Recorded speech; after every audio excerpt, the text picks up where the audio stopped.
अस्सलामु अलैकुम वरहमतुल्लाहि वबरकातुहू। मोहतरम नाज़रीन किराम, इस वीडियो के ज़रिए से हम आज आप हज़रत के सामने दिखलाने वाले हैं कि टेलीग्राम के चैनल पर किताब डालते वक्त या तो डालने के बाद जो अपने ग्रुप या चैनल का लिंक डाला जाता है वो कैसे डाला जाता है चैनल का, इसको हम कॉपी कर लेंगे। कॉपी करने के लिए ये जो मैं राइट सीन लगाया हूँ इस पर हम क्लिक करेंगे। देखिए, क्लिक करने के बाद ये आ गया, तो यहाँ 2 नंबर ऑप्शन है कॉपी का, तो वहाँ पर क्लिक करके हम कॉपी कर लेंगे ये लिंक हमारा चैनल का। तो हम अभी नीचे जाते ही ये कुछ किताब अभी डाला हूँ मैंने आप हजरत को दिखलाने की। तो इसको डालने के बाद याद रहे जिस जगह मैंने राइट का निशान लगाया था वही जगह पर को याद रखना है, हर वक्त यही पर क्लिक करना है खाली जगह पर।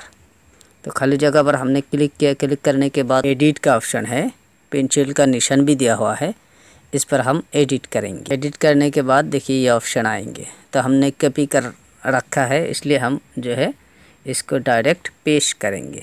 तो यहाँ हम अभी किया आगा आने के बाद ये जो नीचे राइट का निशान दिखा हुआ है इस पर क्लिक कर देंगे, उस पर अपडेट हो जाएंगे। देखिए बिल्कुल नीचे का दिखला देता हूँ। इस तरह आप जो है अपने चैनल का लिंक किताब डालते वक्त जो है आप डाल सकते हैं, बिल्कुल आसान है। आज का वीडियो इतना ही है। उम्मीद करता हूँ कि आपको ये बात बिल्कुल समझ आ गए होंगे।